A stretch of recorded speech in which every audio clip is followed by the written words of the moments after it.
Bismillah, alhamdulillah, wa salatu wa salamu ala rasulillah, wa ala alihi wa sahbihi wa man wala. Hadithi radhës, të cilën e ka përmend Imam Nawawiu në kapitullin e sinqeritetit në librin e tij Riyadhus Salihin, është hadithi i Ebu Hurajras radhiyallahu anhu, që e transmeton nga pejgamberi sallallahu alaihi wasallam se ka thënë: "Inna Allaha la yanzuru ila ajsadikum wala ila suwarikum walakin yanzuru ila qulubikum." Dhe në një transmetim tjetër, ila a'malikum. Rawahu Muslim. Transmeton Imam Muslimi këtë hadith nga Ebu Hurajra radhiyallahu anhu, ky nga pejgamberi sallallahu alaihi wasallam, se ai ka thënë: Allah azza wa jall nuk shikon në trupat e juve, e as në fizionominë ose në pamjet e juve, por shikon në zemrat e juve dhe në një transmetim tjetër në veprat e juve. Allah azza wa jall e ka begatuar njeriu me begati të shumta, për këtyre begative që e ka dhënë gjymtyre, organe dhe domethënë aftësinë të folur, gjëgjimin, shikimin, të menduarit, durt, këmbët. Këto, domethënë që e ka dhënë Allah azza wa jall, këto nuk funksionojnë përveç se me lejen e Allahut azza wa jall, me dëshirën e Allahut azza wa jall, dhe Allah azza wa jall i ka lënë në shërbim të njeriu. Mirë po, Allah azza wa jall ka urdhëruar që edhe të ruajmë këto, edhe të kujdesemi për këto, edhe me shfrytëzu atu ku Allah azza wa jall është i kënaqur me shfrytëzimin e këtyre. Po këtu e humbasim vlerën atëherë kur nuk është ajo zemra e cila i drejton këto gjymtyr. Nuk është ajo zemra e cila i drejton këto gjymtyr, po edhe nuk e rregullon ato sjelljet që i bën këto gjymtyr. Dhe ky hadith e pejgamberit sallallahu alaihi wasallam tregon atë rëndësinë e të brendshmes dhe të zemrës dhe të veprave të zemrës. Pse ka përmend Imam Nawawiu në këtë kapitull? Për me tregu se zemra është çështja kryesore. Aty është që domethënë sinqeriteti është prej zemrës, buron prej zemrës. Dhe Allah azza wa jall që përmendë se ka thënë pejgamberi sallallahu alaihi wasallam, domethënë që e ka shpall pejgamberi alaihi salam në këtë hadith që Allah azza wa jall nuk e shikon pamjen e juve, fizionominë e juve, po shikon brenda zemrën e juve në rend të parë, domethënë sinqeritetin e juve, sa i bëni veprat e juve me sinqeritet apo jo, apo i bëni për dikon tjetër, për lavdidashje, për syfasi, për diçka tjetër. Pra, kjo është qëllimi i përmendjes së këtij në hadithet pejgamberit sallallahu alaihi wasallam. Nikosisht është ky hadith e pejgamberit sallallahu alaihi wasallam që përmendëm më herët, që njeriu duhet të kushtu vëmendje më shumë zemrës dhe veprave të zemrës. Shumë njerëz, shumë musliman, për me tregu fetarinë aty në koncentrohen ndoshta në anën e jashtme, në dukje dhe në anën e jashtme. E nuk kujdesen për zemrën, edhe pse zemra është ajo çështje kryesore. Dhe nuk kujdesen që me trajtu disa smundje të zemrës, nuk kujdesen për veprat e zemrës, nuk kujdesen për sinqeritetin, për tawakkulin, për frikën ndaj Allahut azza wa jall, për muraqabe, për ata, për dashurinë ndaj Allahut azza wa jall. Është shumë prej veprave të zemrës që Allah azza wa jall i ka përmend, po edhe nuk kujdeset me largu ato smundje të zemrës, prej kibrit, me ndjemasisë dhe prej, domethënë, gururit, është shumë smundjeve të zemrës që mundën me përshku zemrën e njeriu. Prandaj ky hadith i pejgamberit alayhis salam duke pas parasysh edhe ai hadithi tjetër, ala inna fil jasadi mudgha idha salahat salaha al jasadu kulluhu wa idha fasadat fasada al jasadu kulluhu ala wa hiya al qalb. Ka thënë pejgamberi sallallahu alaihi wasallam, në trupin e njeriu ka një cop mishi që kur ajo përmirësohet, atëherë përmirësohet i gjithë trupi, edhe nëse ajo dëmtohet edhe prishet, ajo prishet i gjithë trupi, ajo është zemra. Këtë tregon domethënë atë që njeriu do të më kujdes për çështjen e zemrës. Dhe prej atyne që kam unë këtu me e përmend, është se nga njëherë njeriu duke i vrejtur njerëz të ndryshëm, pamjen e tyre të jashtme, e vren edhe i gjykon njerëzit në bazë të asaj pamje. Domethënë vren që janë që falin namaz, vren që agjerojnë, kështu me radhë. Kjo është në dukje sahih, është sakt që njeriu do të me i vlerësu njerëzit në bazë të pamjes. Mirë, po ju me tepru edhe me thonë që veç këta janë njerëz të mirë edhe s'ka të tjerë. Mund më ndodhë që ai tjetri ndoshta që pamjet në dukje të jashtme mos me kon edhe aq, mirë, po në zemra e tij me kon e pastër, edhe ai me kon shumë ai pastër sa i përket domethënë edhe më i delir sa i përket atyne smundjet e zemrës, nuk i posedon ato smundjet e zemrës, nuk ka xhelozie, nuk ka kibër, mendjemallsi edhe smundjet e shumta të zemrës, e ka pastruar zemrën e tij. Nuk i nënçmon njerëzit. Përdesa ky tjetri i cili në pamjet në dukje duket se është domethënë musliman i mirë, po anën tjetër sillet me arrogancë dhe ka një kibër, ka mendjemallsi, ka edhe hased, ka shumë gjëra të tjera. Po aki edhe vepra që i bën jo për hir të Allahut Azza wa Jall. Pra, rëndësia është që mos me tepru në madhrimin ose në madhrimin e njerëzve të cilët domethënë janë fetar në pamje të jashtme, e as me i nënçmu shumë ata të cilët duken ndoshta që nuk janë edhe fetar shumë, për arsye se ajo që ka është kryesore është zemra dhe ajo pastaj shpërfaqet kjo në vepra dhe në gjymtyr, mirë po ndoshta ndodh që pas një kohe çaj person, ndoshta ty që tu ka duk që është person i domethënë fetar, mos shpërfaq ajo far ana e errët e tij. Dhe me u bë që ai me deviju nga rruga e vërtetë, domethënë për arsye se ka pas diçka në zemrën e tij. Po ashtu edhe ky hadith i pejgamberit sallallahu alaihi wasallam në këto, domethënë është ajo që duhet më kujdes edhe për veprën që shpjegojnë. Për arsye se në një transmetim tjetër është Allah Azza wa Jall e shikon edhe veprat e juve, çish i veproni ato veprat e juve, kujdeseni për veprat e juve. Shumë njerëz sot kujdesen vetëm për pamjen edhe për fizionimin e tyre. Baki edhe ushtrojnë bodybuilding, ushtrojnë me tega, edhe kujdesen më shumë për pamjen e tyre. Bile kjo mund të ndikojë që ata më tregu mendjemëllë ndaj të tjerëve, për arsye se pamja e tyre është e mirë, edhe fizionomia e tyre është e mirë, edhe më tregu arrogant edhe mendjemëllë ndaj të tjerëve, në mënyrë të shmutë të tjerë. E në fe është e kundërta, domethënë kriteri i vlerësimit është vepra. Kriteri i vlerësimit është ajo që ka gjendën në zemër. Kriteri i vlerësimit është ajo dëlirësia e zemrës. Të gjitha të tjerat bijnë në ujë kur nuk është zemra e pastër nga ato smundje që gjenden në zemër. Prandaj njeriu domethënë duhet të kujdes shumë për zemrën dhe edhe pse shumë prej fetarëve janë që ndoshta kanë një periudhë të gjatë në fetari, po e vërejmë që nuk përparojnë shumë se nuk e kanë pastruar veprat, nuk e kanë pastruar atë zemrën e tyre nga vesët e zemrës, nga smundjet e zemrës.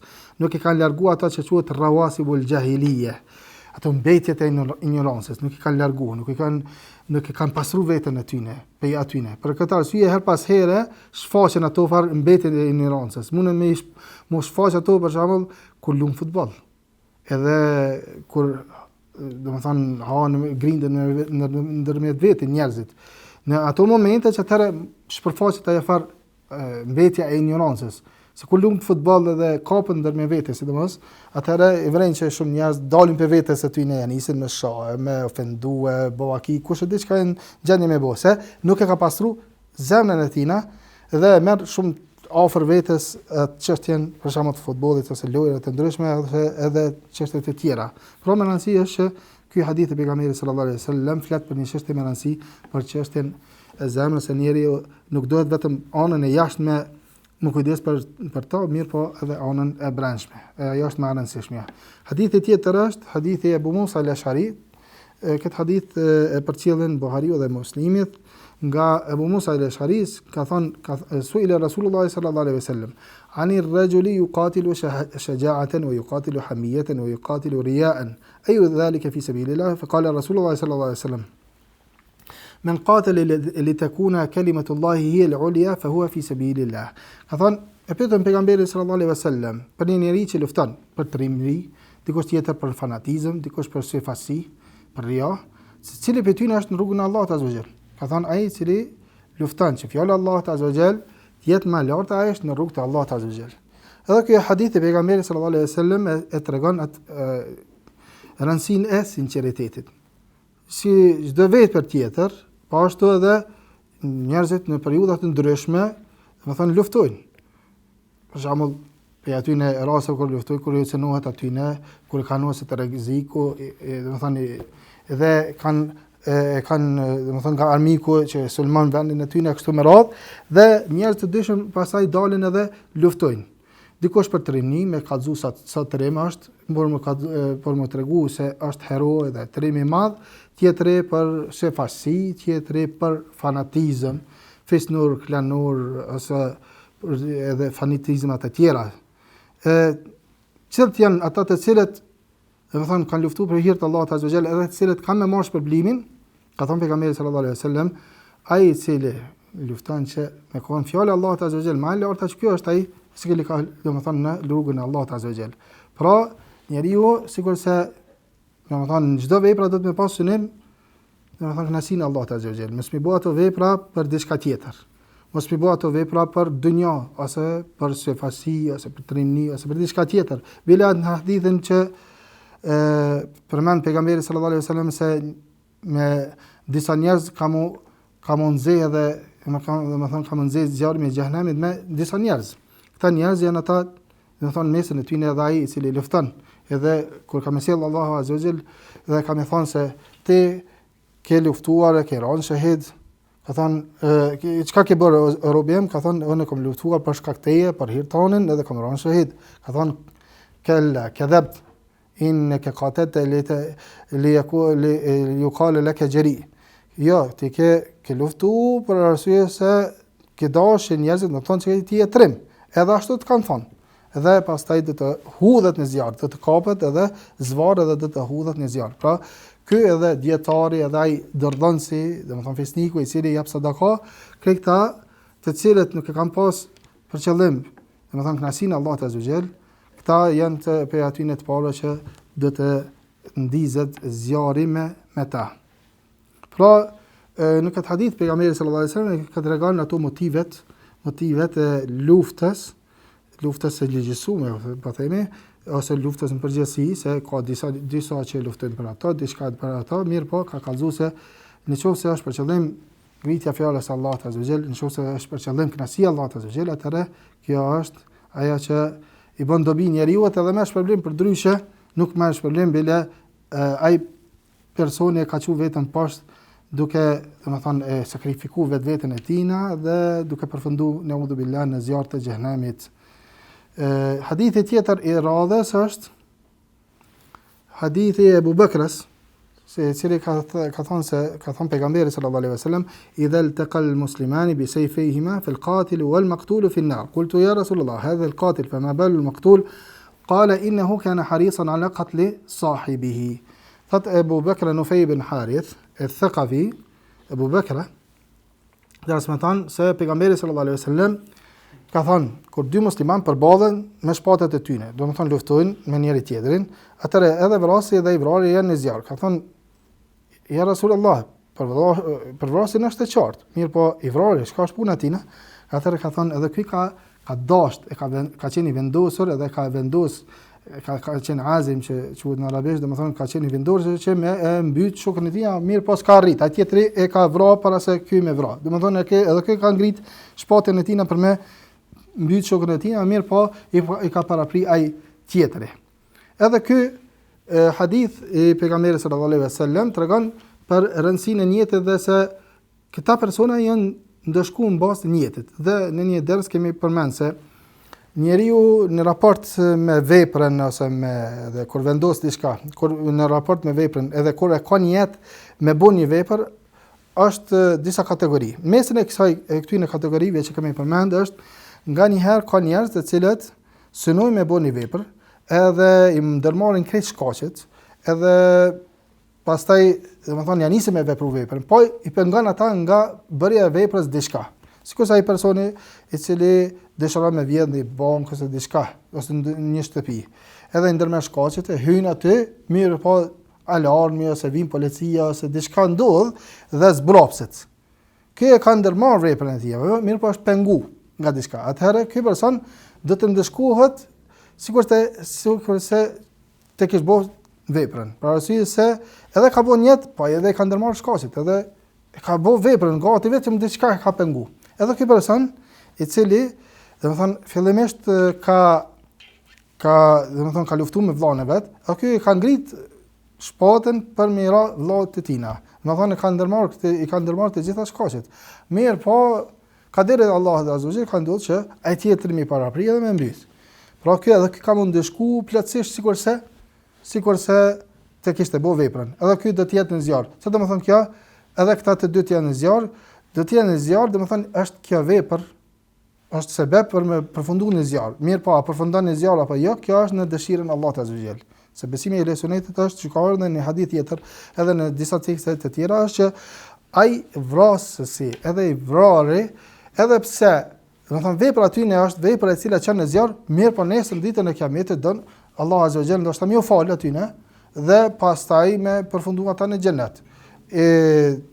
Të vrarit ose vrasësit ju falet nga ana Allahut azza wa jall, sepse ai pendohet ndoshta ose i falet nga ana Allahut azza wa jall, ndoshta edhe këta familjarët të vrarit ja falin e kështu me radhë dhe ai vrari ndoshta ja fal, e mundet të përfunduar në xhenet ose se kjo vepër e tij, e cila është e madhe, ky gjinah i madh, peshohet me veprat e tjera, ndoshta ka bëu vepra të tjera të mëdha dhe ato veprat e mëdha pashojnë më shumë dhe pastaj do të hyjë në xhenet. Mirë po, rëndësia është që, domethënë, luftimi i muslimanit është shkak që njeriu më përfundon në zjarr dhe është rrezik i madh që më përfundon në zjarr.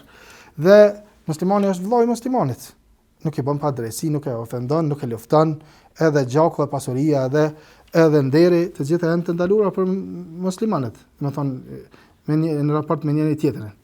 Dhe kur dy muslimanë ose dy grupe të muslimanëve luftojnë njëri tjetrin, atëherë që ka në ajet koranor in ta'ifatan min al-mu'minina qatatalu fa aslihu bainahuma. Ajo e para e cila duhet më bëj kur dy grupe të muslimanëve luftojnë njëri tjetrin, që është mi pajtuar mes tyre. Në qoftë se njëna palë të vëdhi është bën baghi, për shembull, në qoftë se ekziston për shembull halifja dhe për shembull mësani kanë dalë disa të tjerë dhe kanë luftuar halifën, po doin me arzu pushtetin, atëherë nëse këto të dyja luftojnë, atëherë kjo e cila po kërkon me arzu pushtetin, atëherë kjo është që ka bëu baghi. Dhe domethënë në këtë rast duhet fillimisht me u bë një vallëj pajtimin mes tyre. Po në qoftë se jo, atëherë njëna prej palëve është e cila është jo çdo herë vrasësi dhe i vrari janë që e meritojnë dënimin ose që do të shkojnë në zjarr. Se janë disa raste, sikurse që tham, që thotë qitalu ahl baghi, të parët mund me konë në të vërtetën, të dytët mund me konë që bojnë zullëm. Atëherë lejohet luftimi i tyne ose luftimi i kriminalëve të ndryshëm, të cilët i sulmojnë njerëzit, sulmojnë gjatë rrugës. Dhe për këtë arsye Taberiu në një fjalë të tij thotë që do ta citoj, thotë se jo çdo herë domethënë kërkohet nga njerëzit që me hyjnë në shtëpijet e tyre dhe mos me luftu. Nganjëherë disa kriminal mundën me përdor këtë si justifikim për me bëu zullum dhe me thonë se jo, kjo është fitne.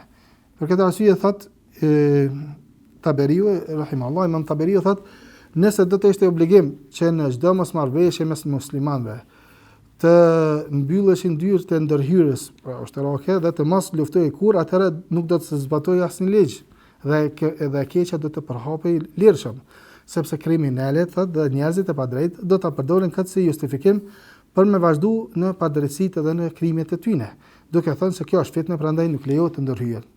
Dhe kjo vjen ndesh thot me urdhën e Islam që për ndalimin e keqes dhe të mbrojtjen e të drejtave të njerëzve.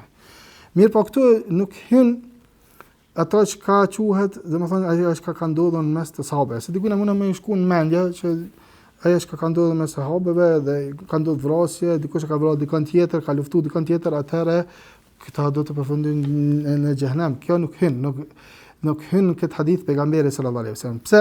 Se Ibn Hajeri thotë duke u bazuar në një transmetim të Imam Bezarit, thotë se në qoftë se vrasi dhe i vrari e luftojnë njëri tjetrin për shkak të dunjas, atëherë edhe vrasi dhe i vrari do të jenë në zjarr të xhenemit. Domethënë për shkak të dunjas, për shkak të hakmarrjes, për shkak të inatit, urrëties, fanatizmit. Këto po hyn këto. Mirë po tek sahabët e pejgamberit sallallahu alaihi wasallam ka ndodhur për shkak të interpretimit. Për shkak të interpretimit të tyre, për shkak të ijtihadit të tyre. Ato që ka ndodhur. Domethënë në kohën e sahabëve të pejgamberit sallallahu alajhi wasallam ka ndodhur për shkak të ijtihadit. Dy palët kanë bërë ijtihad. Njëra ka gabuar, tjetra ka pas që tjetra e ka qellu. Pra nuk e kanë luftu për dunja, as për fanatizëm, as për diçka. Mirë po, kanë pas interpretim. Dhe këtu të interpretimi që ka në hadithin e pejgamberit sallallahu alejhi wasallam se idha ijtahada al-hakimu fa asaba falahu ajran wa in ijtahada fa akhta falahu ajrun wahid. Në qoftë se gjykatësi, këtu hin edhe muftia, këtu hin edhe domethënë ata të cilët kanë dije, në qoftë se bën ijtihad, në qoftë se përpiqet të arrit të drejtën më të mirë, më aqëllu më të mirës. Dhe është ka predispozita dhe domethënë mundet që i posedon ato mjetet për me bëj ijtihad, në qoftë se përpiqet dhe ka bëj ijtihad dhe ja ka qellu, atëre ka 2 sevape. Në qoftë se përpiqet dhe nuk e ka qellu, atëre e ka një sevape, nuk merr në dëshkim. Edhe sahabët e pejgamberit sallallahu alejhi wasallam që kanë ndodhur disa çështje në kohën e tyre, atëherë nuk hin këtë hadith e pejgamberit sallallahu alejhi wasallam, sepse tham ky hadith ka ardhur në transmetimin e Bezarit, që është Sharan edhe Ibn Hajeri rahimahullah, tha se kjo është për qëllim për ata të cilët e luftojnë njëri tjetrin për shkak të dunjas, edhe për shkak për shkak të fanatizmit, për çështje personale, jo për çështje të tjera. Edhe këta do të përfundojnë një zjarr ose meritojnë ose kjo bëhet shkak që ata më përfundojnë në zjarr. Këtu pra nuk hyn ata çështja e sahabëve, po edhe ajo që e përmendëm më herët kur dikush për shembull detyrohet me luftu palën tjetër për arsye se ajo ka dalë, ka bën krime, po lufton njerëzit, po del për çet haraqe, po janë si cuba kështu me radhë, atëherë në këtë rast domethënë është zbatim i ligjit. Është zbatim i ligjit. Wa sallallahu wa sallama ala nabiyina Muhammad wa ala alihi wa sahbihi ajma'in.